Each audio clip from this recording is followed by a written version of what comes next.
We need a new system. We need a new society. We need to demand that which may have sounded impossible even a few weeks ago, but is not only realizable, but an imperative necessity.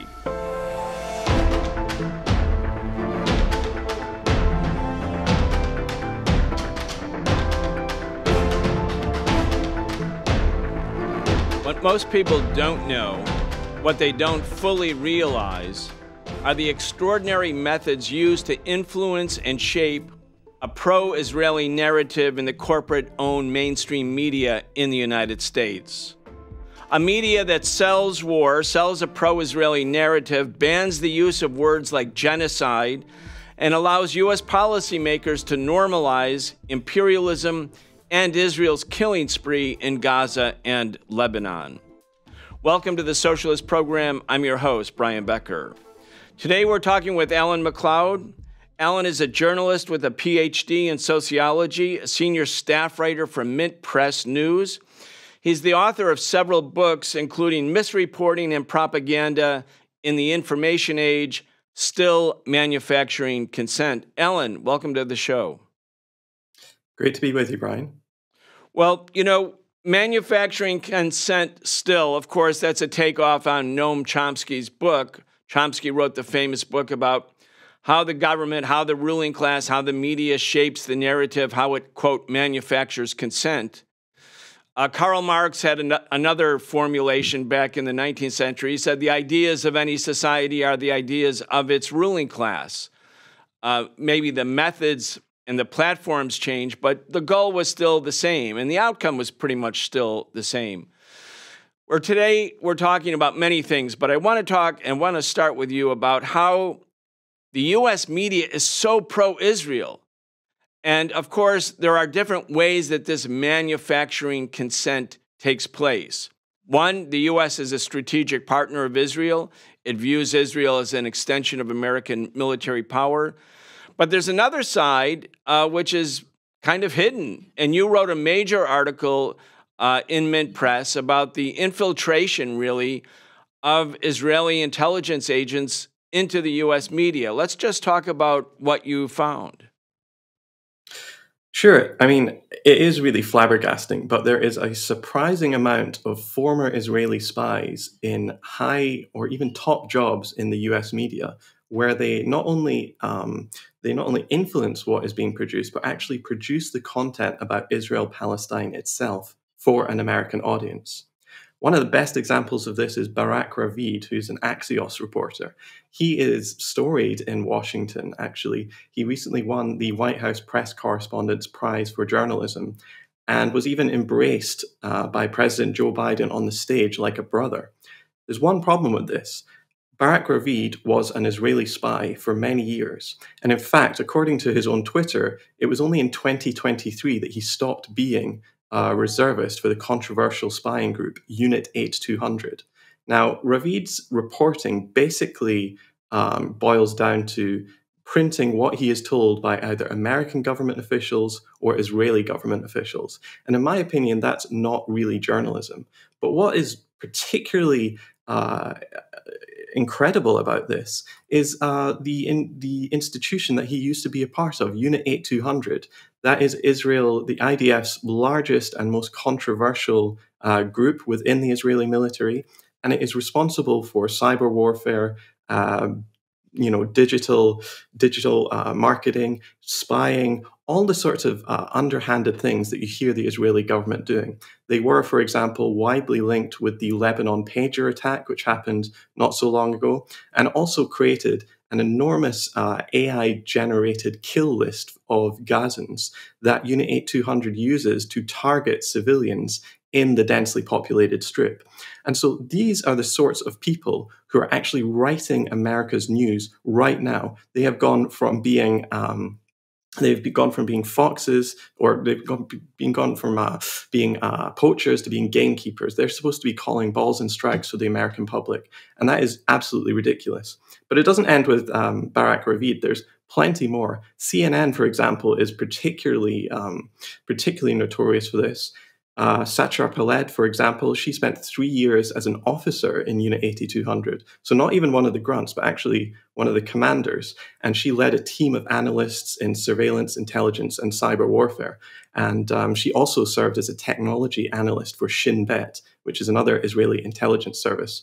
Yet in 2017, she was hired by CNN to be a producer and writer and spent 3 years there putting together segments for shows like Fareed Zakaria's show or Christine Amanpour's show.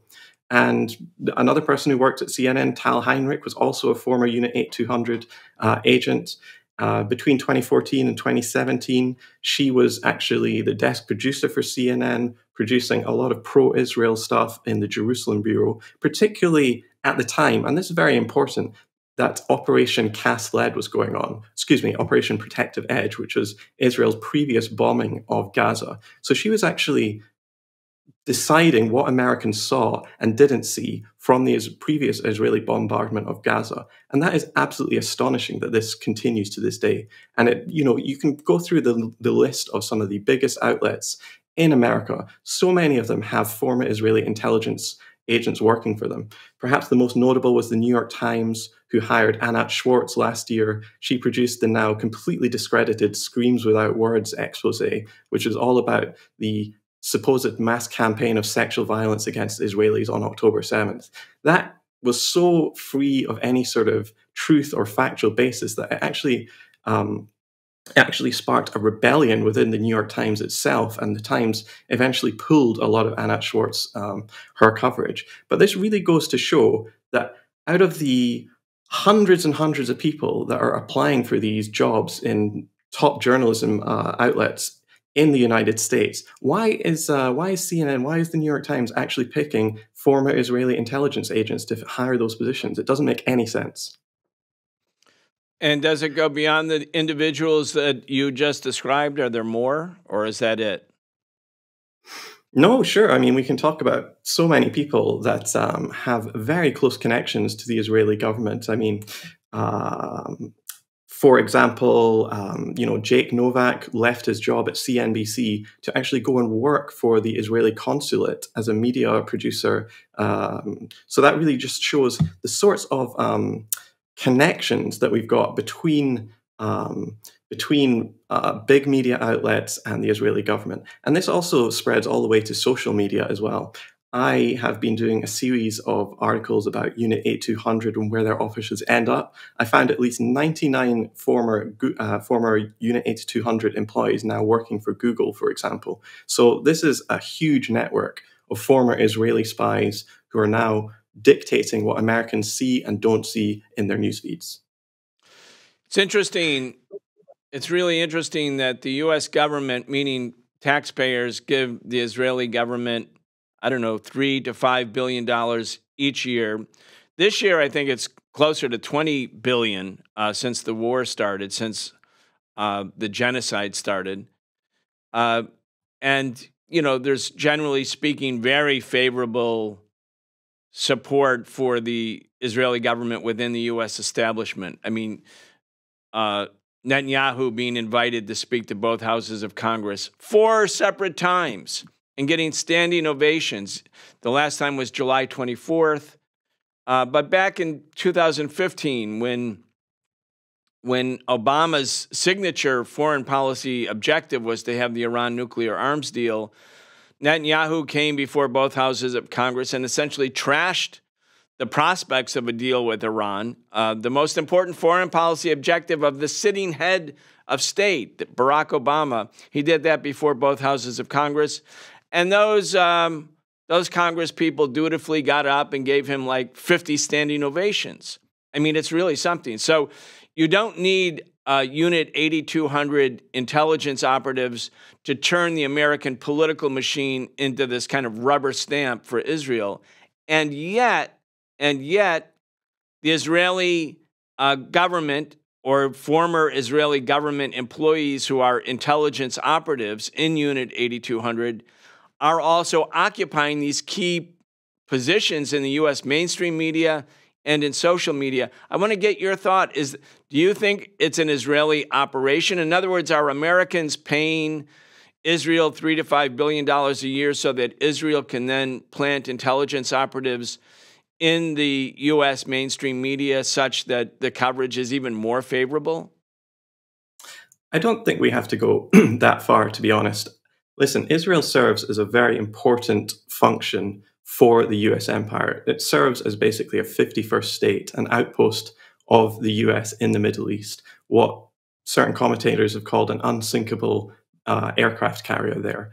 And what it does is it makes sure that the US government always has a beachhead in the Middle East to try and control the most important strategically and economically, the most important area in the world. The Middle East is where the oil comes from, and oil is really the fulcrum around which the modern economy functions. And so whoever controls that oil has enormous power and enormous control over global society.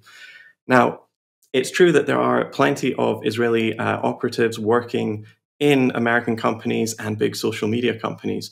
But honestly, I think that's more a reflection of how Americans, the American government, and big American corporations see Israel, rather than some sort of nefarious Israeli plot to infiltrate the place. They simply see Israel as, like, as I said, a 51st state. It's not controversial for these companies to be hiring people who were former agents of such a controversial unit. Now, of course, if they were former Hezbollah intelligence or former Iranian intelligence, they wouldn't even dream of hiring these people in a second. The entire thought would be laughable. But because it's Israel, and because Israel is such a close ally, this is just deemed normal to these kind of people at the top of society. Yet for the rest of us, I think we should be very alarmed by this. Well, I think those are important points, Alan, because there is a line of thinking within the U.S. society that says that Israel is controlling America, that the Israeli lobby is this, so powerful that it really dominates American politics. And underlying that sort of narrative is basically the old anti-Semitic trope that, quote, Jews are controlling everything.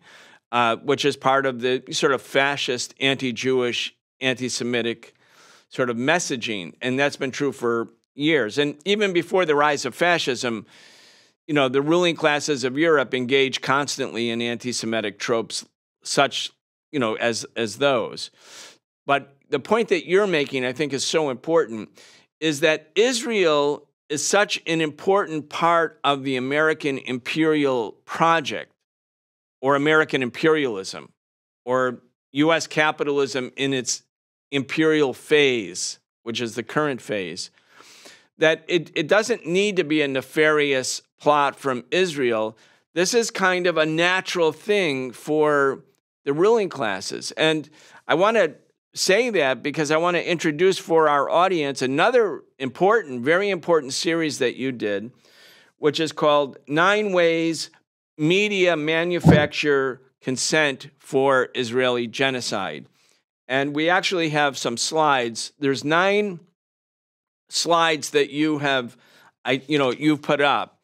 And I think this is very important. Again, it goes back to Chomsky and earlier to Marx, and actually to people who are just paying attention to contemporary world politics, the idea that the ruling classes of the modern era need to, quote, manufacture consent. Now, before the French Revolution, in old feudal Europe, you didn't have to manufacture consent because the masses of people were simply subjects. They weren't citizens. There was no need to really placate them or convince them. They were just, completely oppressed.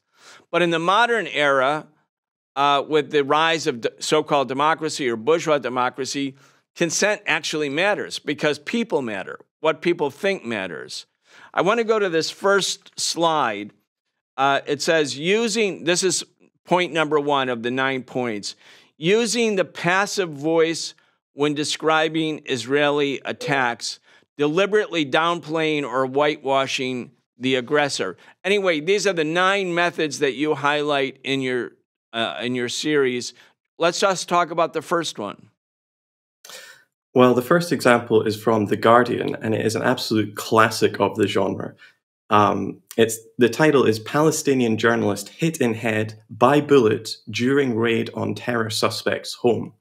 Now, English is an interesting language. Most languages do not have the passive voice.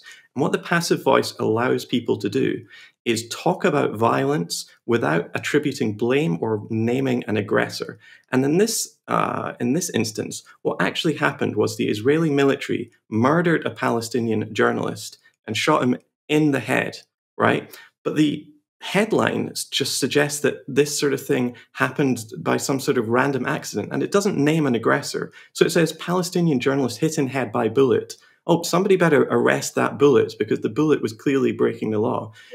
But that's not what happened at all. The Israelis executed this guy, and that is just completely missing from the headline. And that is very deliberate because they don't want to attribute blame when it's their friends doing it. So this is a way that journalists can actually talk about something and not actively lie, but present a completely misleading picture of what is actually going on. And we see this time again when it comes to Israel-Palestine. I'm sure everybody watching this is already has already noticed this phenomenon. Well, the people who are paying attention have noticed, but we're also trying to reach the people who are just learning about this because, we're told in the U.S., we grew up, we're told, look, what makes us different, say, from the old Soviet Union is that we have a free press. And we, quote, have a media that's not literally owned by the state. It's not literally owned by the government. It has the appearance of independence. But when you sort of look at the methodology used by the media, it functions actually as a more effective means of convincing people about the government narrative precisely because it's not owned by the government, precisely because it appears to be, quote, independent. Let's go to this second slide.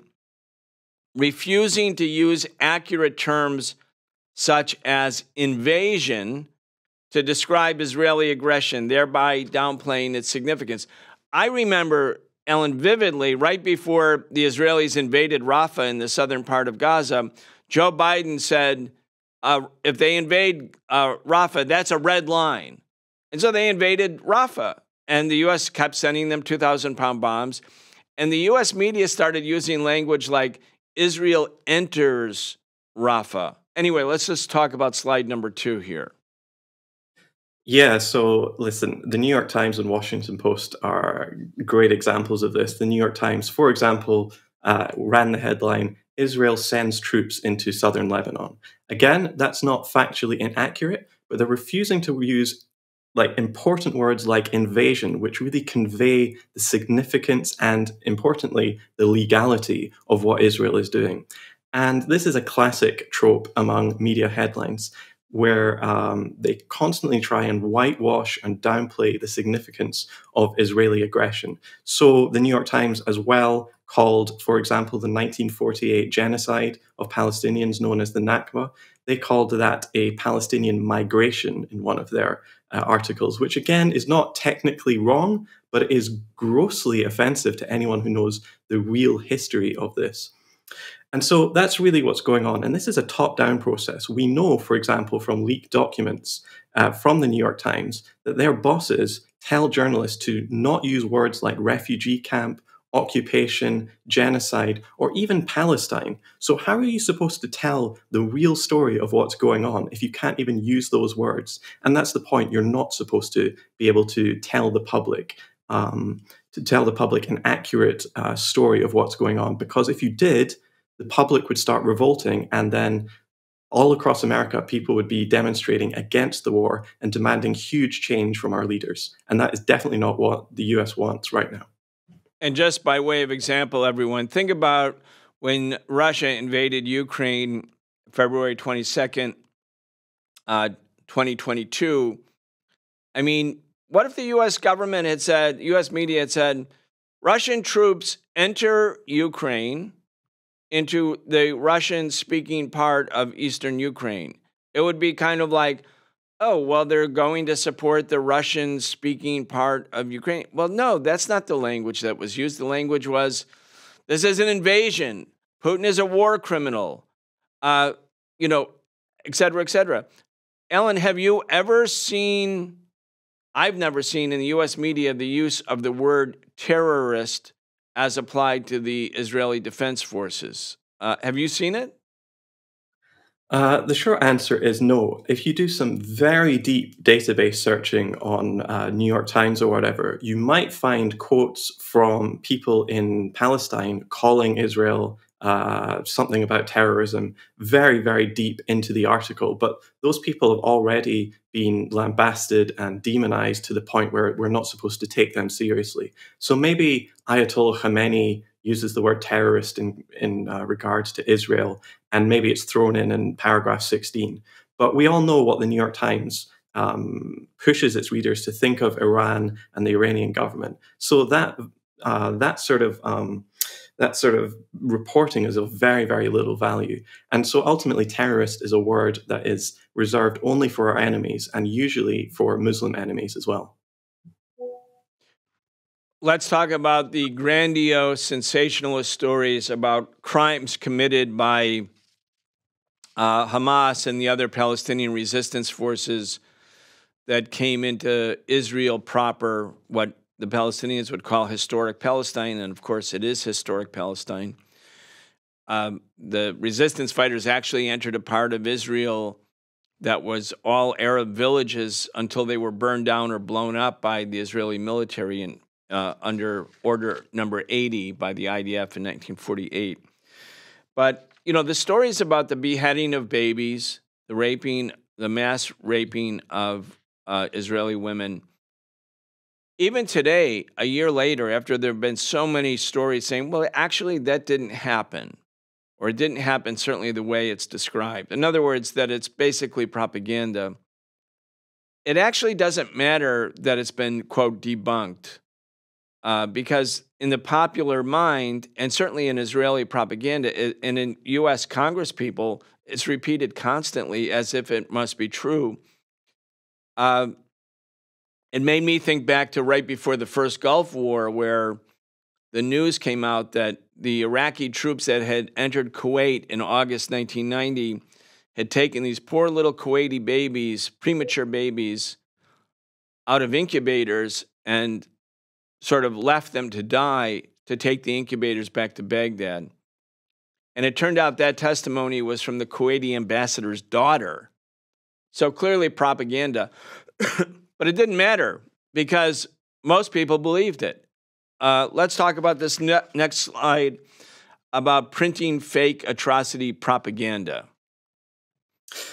Yeah, all wars tend to start off with lies. And this is one of the great lies of our time, which was the 40 beheaded babies rumor that was on the front pages of newspapers all around the world, being repeated by politicians as high up as Joe Biden himself, talking about this is the evils of Hamas, this is what they do.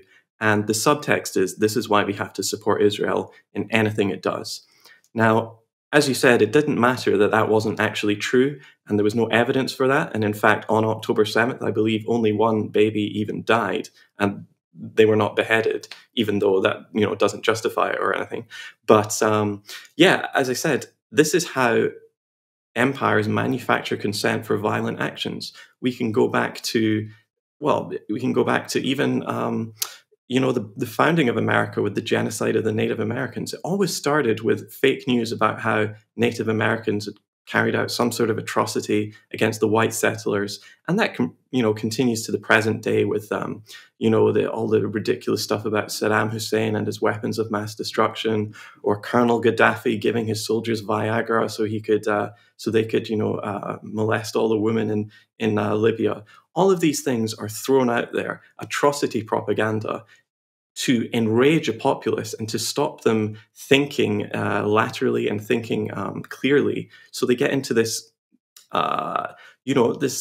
sense of something has to be done. And that's when the US government steps in and says, we can help out by bombing or invading. And that's ultimately what these headlines are all about. They're all about manufacturing consent for the crimes of Israel, which are backed to the hilt by the United States and by Western Europe as well.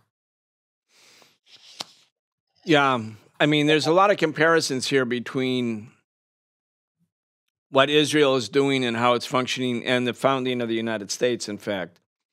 I mean, the Pilgrims, when they landed on Plymouth Rock, it didn't really land on Plymouth Rock, but you know, that's the mythology. When they landed in what became Massachusetts, they said they were religious zealots, and they said God had basically given them this land, and that the creatures who were on the land beforehand, meaning the indigenous human beings who were there and had inhabited the land for thousands of years, that God didn't give the land to them, that they were the chosen people. It very much mirrors this messianic Zionist creation myth story. And Governor Winthrop, the first governor in Massachusetts, described the New World as and their settlement of it as a city on a hill, a shining light, and used all sorts of biblical references. And then, basically declared war against the indigenous people and wiped out most of the native peoples in Massachusetts, all within about 10 to 15 years. And those who didn't die were turned into Pilgrims slaves. Again, it's a very familiar narrative. But again, right now, the chosen people mythology, or the treating the Bible as a real estate deed that gives a certain population the right to take this land, that's mainstream now. That's been the Israeli narrative on this is completely mainstream. Yeah, most definitely. I think all colonizers around the world see themselves in Israel, and all colonized people see themselves in Palestine, right? And that's why it is such a big issue for so many people around the world. Sometimes defenders of Israel will say, "Why are you so obsessed with this little country in the Middle East?" And the reason is that this has huge ramifications all around the world, as this is a microcosm of what is going on globally. And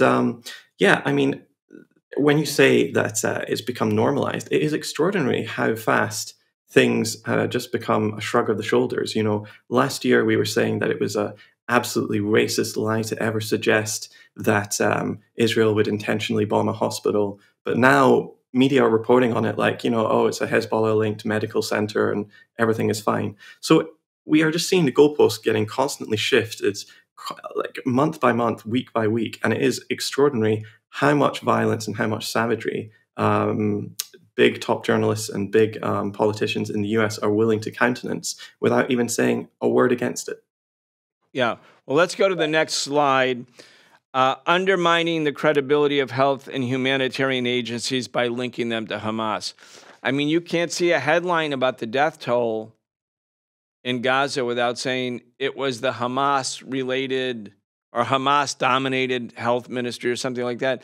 Mohammed Morandi from Iran, who was a guest on the show, he tweeted a couple days ago. He said, well, why don't you say a Hamas-dominated kindergarten or a Hamas-dominated child care center, because those have also been bombed.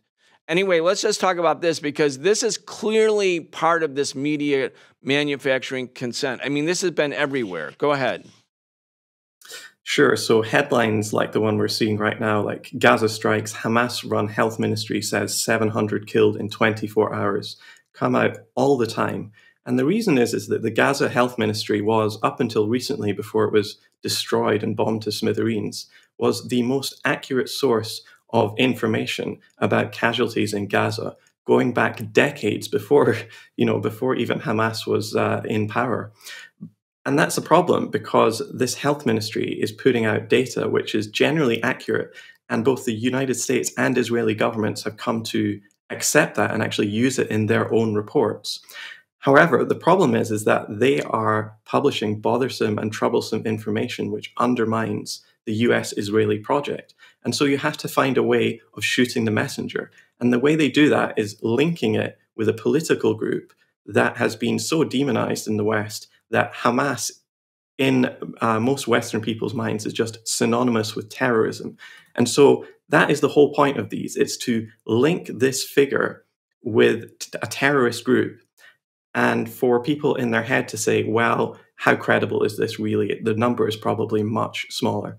And in fact, we know again from leaked documents that CNN CEO, I think his name was Andrew Thompson, actually sent out a company-wide email saying that every time we use these figures, we have to remind people that they are Hamas linked. And so we have to insert this little clause into all of our reporting. And he also said that we shouldn't be taking Hamas's word for as credible. And in fact, we shouldn't even be reporting on what they say, because what they say amounts to propaganda. And so again, in that headline that we're looking at, there's also the use of the passive voice put in there as well. 700 people were killed in 24 hours. By who? Don't know, probably natural causes. We will never know unless you actually read the article, which most people don't. And that's the point. They're trying to just report on extreme violence without actually trying to get people to understand who is the aggressor here. Yeah. I want to skip the next slide and go to the one forcing reporters to avoid using words like genocide, ethnic cleansing, etc. This is kind of what you mentioned before, but this headline was based on an Intercept story actually telling reporters you can't use the word genocide. Anyway, go ahead. That's right. Not so long ago, I think it was in April, The Intercept released this incredible memo that came from New York Times bigwigs telling their reporters that they couldn't use words such as genocide, ethnic cleansing, or occupied territory when reporting about Palestine.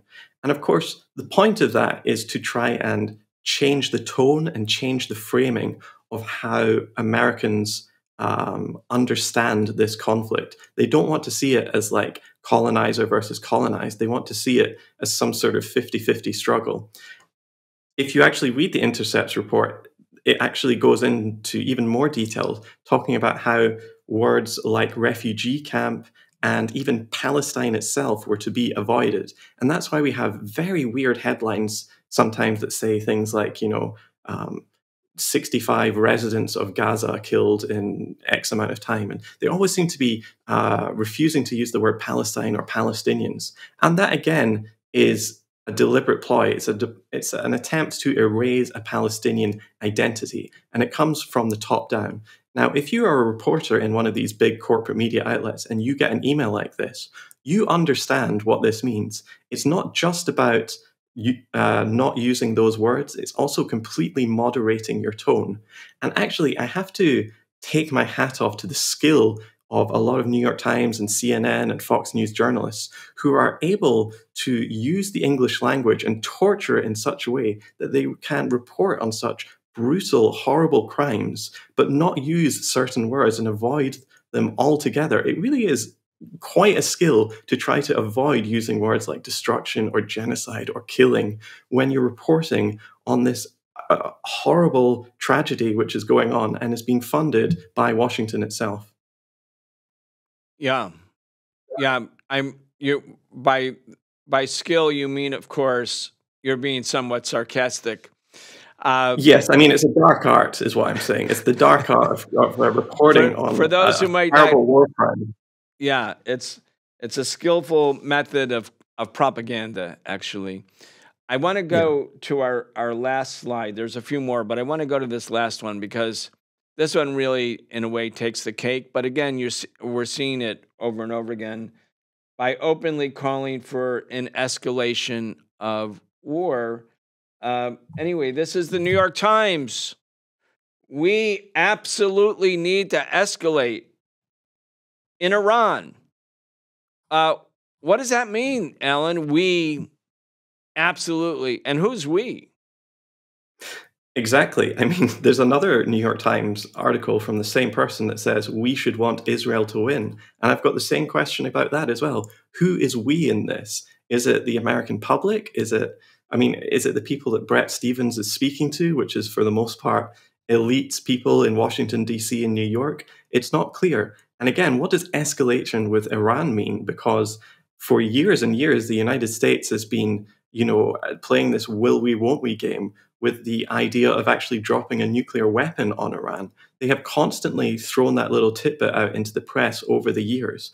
Now, the war that's going on has already escalated massively. It's gone from the destruction of Gaza to the destruction of Lebanon to bombing Syria to bombing Iran, Yemen. The United States has sent ships to the region. It's now planning to get actually boots on the ground, a small number of boots on the ground in Israel to operate missile systems for them. This is escalating wildly out of control. And honestly, when we talk about World War III, that's not entirely hyperbolic. This is a very dangerous situation, which everybody should be looking to defuse rather than add fuel to the fire. Yeah, and in terms of the so-called missile defense shield that they've sent, the THAAD missile defense shield, and they're sending a second one as well, Alan. That's because the U.S. is working with Israel for the coming attack on Iran. They wouldn't be sending... Iran is not going to attack Israel right now until it is attacked. So they're all anticipating that Israel will, in fact, attack Iran. Iran will retaliate. Now, when you think about where we are, as you're mentioning, you say it's a dangerous moment. Even you could go from a limited war to a regional war, to a global war. And we talk about this on the show quite a bit because for people your age or people from my generation, in other words, for most living humans, unless they're very, very, very old, they don't remember the idea, they don't remember the reality of global war. So it seems like it's off the table.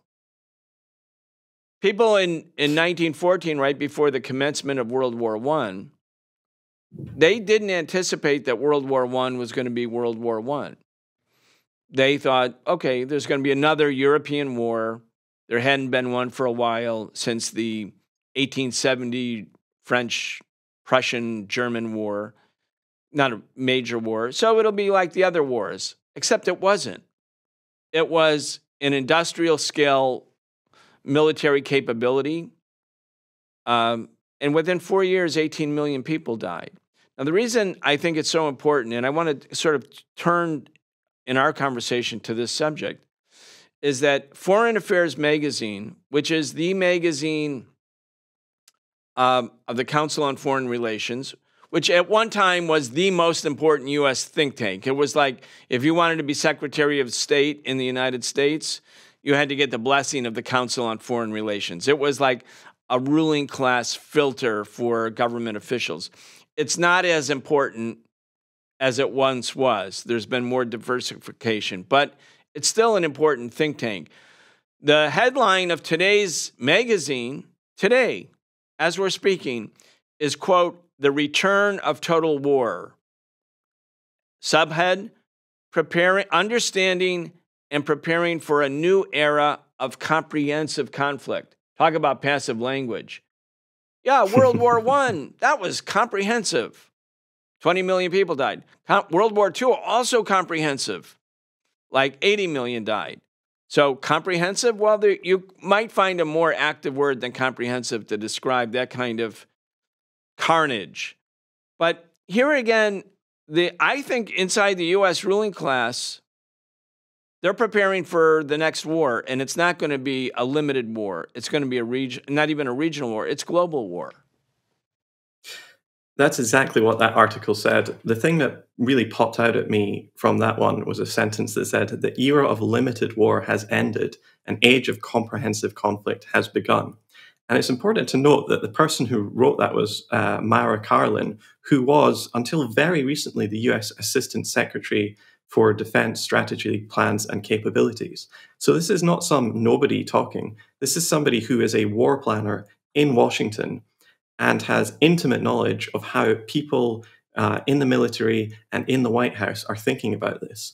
And there's all sorts of euphemisms going on in this article where she talks about confronting Russia, what it would take to use a nuclear weapon, what if Russia used a nuclear weapon, and talking about how the United States has got to build up gigantic forces in East Asia, in the South China Sea, in order to prevent a war. So her entire Orwellian thought process, and this really must be the thought process of a lot of people in Washington if foreign affairs is willing to publish it, is that to prevent a global war, we have to prepare for one by sending gigantic amounts of troops to Asia for a coming war on China. Now, that is not going to help absolutely anybody in the world, not the Chinese, not the Americans, and not any other country, the peoples of any other country.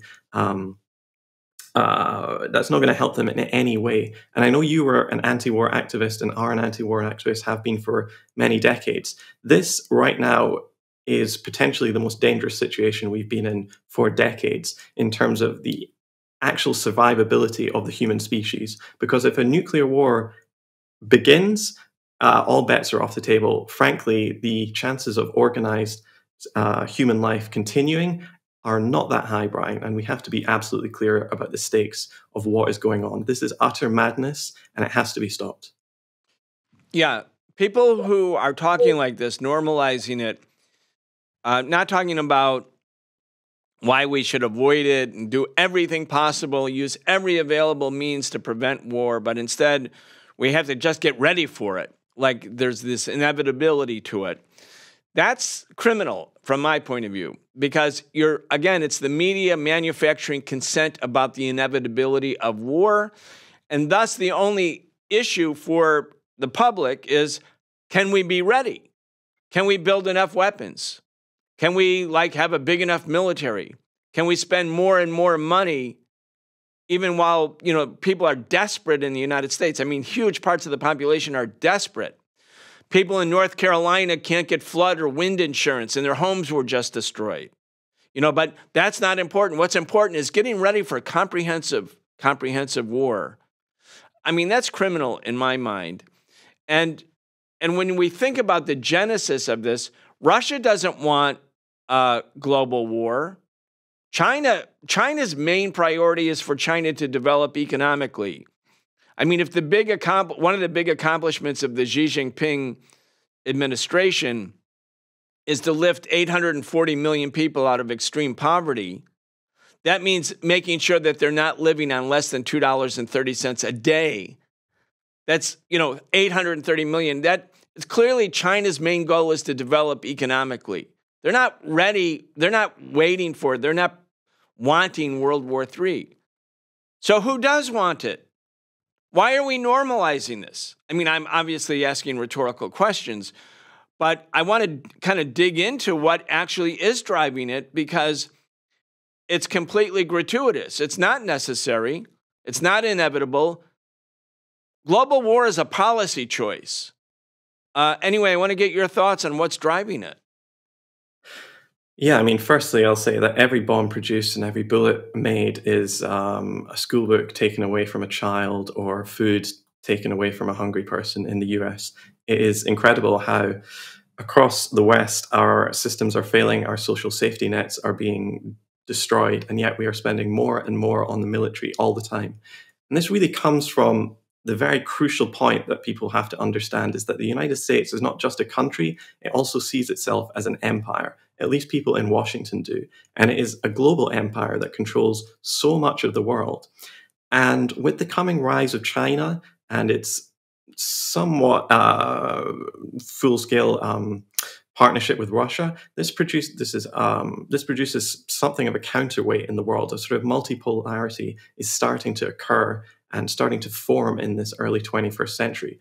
And rather than working within that, people in Washington are saying, well, if we can't still be the top dogs, if we can't still be the unquestioned hegemon of the world, then we are going to take the world to the brink of nuclear Armageddon rather than let that happen, rather than us just being number 1A or an important factor in the world. It is absolutely crazy, the sort of thinking that military minds in Washington have. But that has always been the case. We have always been flirting with disaster ever since the end of World War II. And it is, in some ways, it's a miracle that the world has survived up until this point.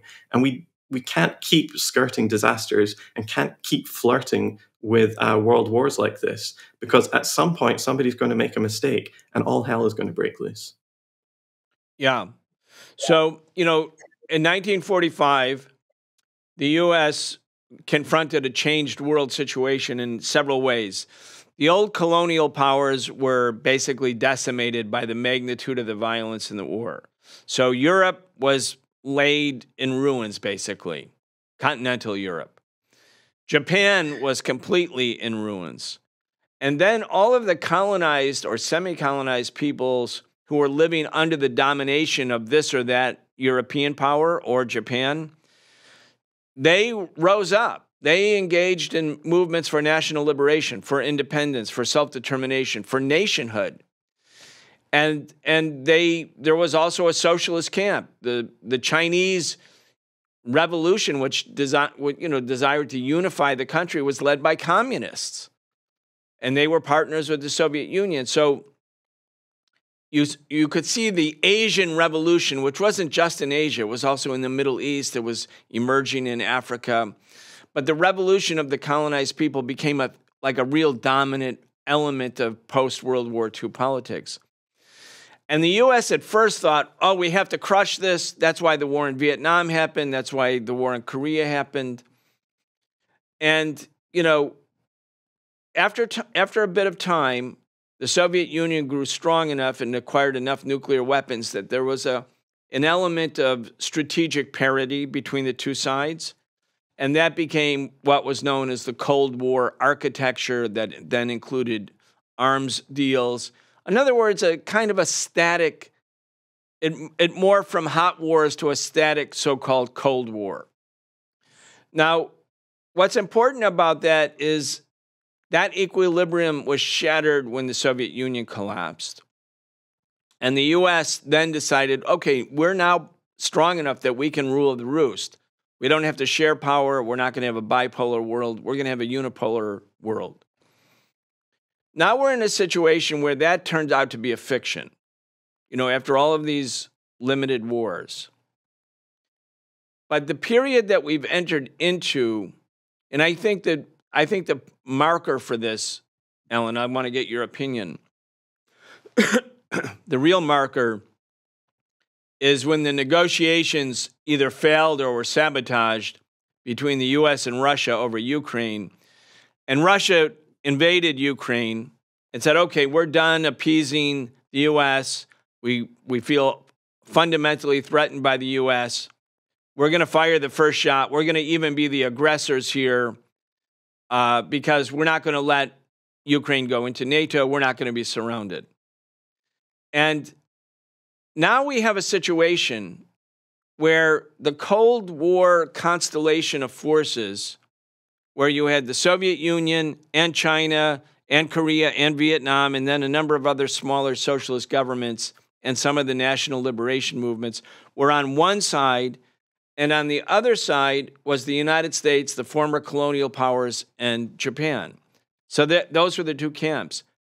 The symmetry today, and the BRICS meeting, by the way, is just got underway, where you have Russia and China and other sort of emerging powers coming together. It's not exactly like the Cold War symmetry, but there is this kind of the same countries that were on this, in the Korean War, all of the socialist governments were with North Korea, and all of the pro-Western capitalist governments were with the United States and South Korea. We now have some of that same dichotomy developing, minus the ideological element of the fight against communism. Anyway, I want to get your take on this because we have entered a new era. There's no doubt. And it's not like all under the control of the United States. In fact, I think what you're suggesting is the U.S. feels things are slipping away. And thus the conclusion is the U.S. must actually go to war. Not that the U.S. should do something else. I mean, it's not the only option. Again, why war? Why is war the first choice? Well, if you look at how the US viewed itself in the post 1991 world, they talked about the end of history, right? That they had essentially won, that capitalism was the dominant system, and the United States would lead the world for the rest of time. But as we saw the emergence of Russia, specifically, we can even go a little bit earlier than Ukraine. We can have a look at how Russia sent troops into Syria, for example, defying the United States. And we can also see the rise of China as an economic power countering the United States dominance as well. So in the 1980s, 1990s, even the 2000s, the United States saw China as this very useful factory where American businesses could send capital and exploit cheap labor, and the Chinese would produce our toys and our clothes for us, and that was all great. But China started very quickly actually climbing the ladder of technology, getting up to the point where their economy just kept growing and growing at such a fast rate that it was actually rivaling the United States, to the point where the United States was no longer the dominant economic power. And I think anybody looking around their rooms right now and trying to find things that are made in the US versus things that are made in China, they'll see that that's the case. However, one place where the US still does have overwhelming dominance is the military sphere. The United States has thousands of nuclear missiles. It has the most advanced fighter jets, the most advanced ships. It has one of the most powerful, surely the most powerful military in the world. It spends more than almost all other countries combined on the military. And so when you are a country where your economy has been hollowed out over decades of neoliberalism and outsourcing all the jobs and all the actual productive forces to Asia, to Mexico, to the global south more generally, but you still have this enormously powerful military, if all you have is a hammer, everything is going to start looking like a nail to you. And that is the position that the United States is in. It is still in a position to take military action against big countries, but it has been so aggressive over the last few decades that it has lost a lot of the goodwill. And it's actually pushing unlikely bedfellows together. So we've got two very different governments in China and Russia, and a third one in Iran, that are now coming together, forming something of an alliance, which is actually what US war planners in the 1990s, Zbigniew Brzezinski specifically, in his book The Grand Chessboard, warned would be the absolute worst case scenario for the US. But because the US has been so aggressive, putting sanctions on all of these countries all around the world, countries all around the world are seeing this and are thinking, we don't want to be part of this US-led global economic order. And they're looking for alternatives. And the BRICS is one. There might be the case of a more non-aligned movement starting to emerge. Ideas about African, Pan-Africanism are re-emerging as well. We're seeing all sorts of ideologies springing up right now that might actually challenge US dominance going into the 21st century. Let's just put the current war in Gaza and Lebanon into that framework then. I think, and I want to get your opinion on this, I think that when Hamas took the initiative on October 7th and came across the border, came across the wall, there have been lots of peaceful protests, civil disobedience protests for years, and basically the Israeli snipers were shooting peaceful protesters. Now they came over with guns, and it was clearly a military initiative on the part of resistance forces, and the Israelis were caught flat-footed. So it was a big humiliation. But now, after a year, there's been all of this, like, sort of, not just vengeance, but so much death and destruction in Gaza. I frankly thought the war would end much earlier. I had anticipated that there would be an earlier ceasefire. And then you had now you have the killing of Hamas leadership. Obviously, Hamas has prepared for this leadership to be killed. And so I don't think Hamas will go away because of that. But the decimation of different tiers of leadership in Lebanon, of Hezbollah, of Nasrallah, of Haniya, who was from Gaza, from Hamas, who was killed when he was visiting Iran. The killing of leaders from the first, second, third tier, that makes a difference. I think Hezbollah has been weakened as a consequence. That doesn't mean they're not fighting, and it doesn't mean that Israel will win as it tries to reoccupy Lebanon. But there's been these obvious victories for the Israeli military. I think the U.S. now senses like a shark in the water. They smell blood. They think, wait, we can actually win in Gaza. Wait, we thought we couldn't win, but Netanyahu and his determination to just go for it, we can weaken Hezbollah in Lebanon. We can actually so weaken Hezbollah that we can restart the war to destroy the Assad government in Syria. And then Iran will be weaker, and Russia, which had a primary role in stopping the overthrow and destruction of the Assad government, will be weaker because Syria has been a longtime ally of Russia. And we can redraw the Middle East. And now we can see sort of a military solution to the problem of declining influence, where a year ago the big news was, hey, Saudi Arabia, main U.S. ally, was now wanting to join BRICS. These other Middle Eastern countries that were basically monarchies, family-run monarchies that were beholden to the U.S., they wanted to join BRICS, where Russia and China were in the leadership.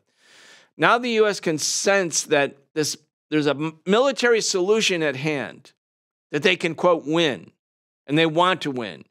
So I think what's happening is that the war, the success, to the extent that Israel and the U.S. are succeeding to whatever degree in the Middle East, will accelerate the tendency towards global war, principally because the U.S. will feel this is the ticket. You know, we can't outproduce the Chinese. As you're saying, we can't, compete really economically in so many areas.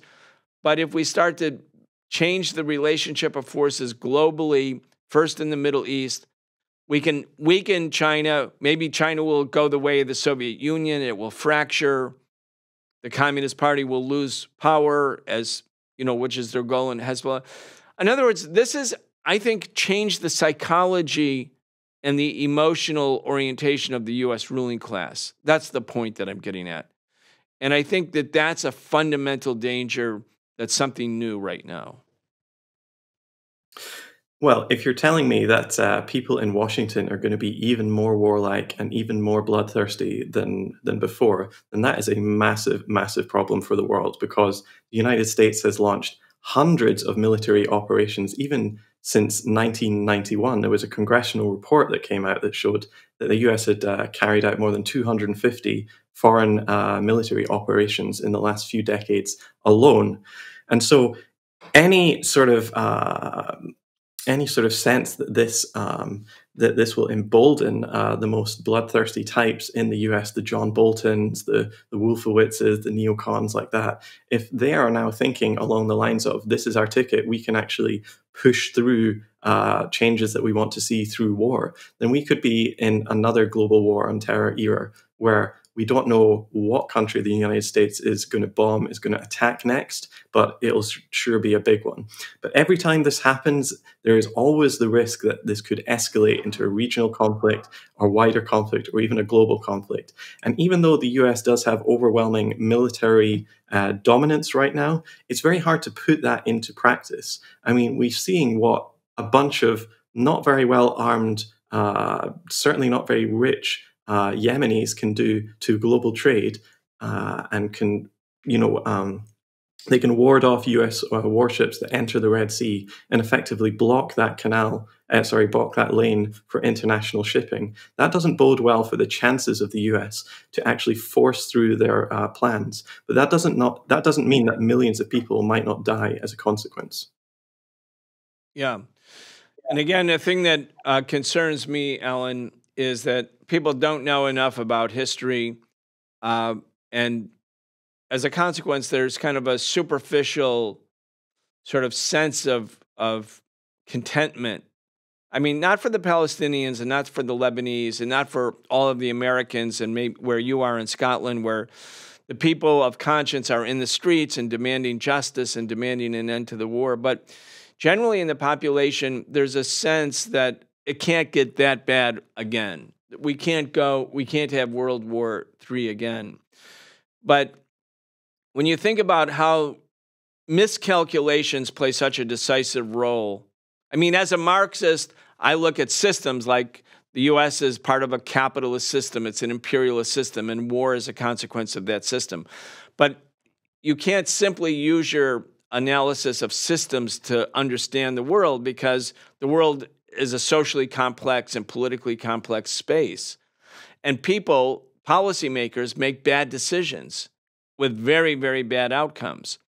And if you think back to World War I and how that actually started, there was a Balkans War in 1912 and 1913, and The Serbs, who were the allies of the Russians, were sort of deteriorated by the Austrian Empire's aggression against them as they sought independence, and Russia didn't do anything to help. So then in 1914, when the Archduke was shot, the Archduke of Austria was shot while visiting Serbia, Austria said they're going to declare war, and they thought, oh, well, Russia won't do anything, like they didn't do anything in 1912 or 13 to help their Serb allies.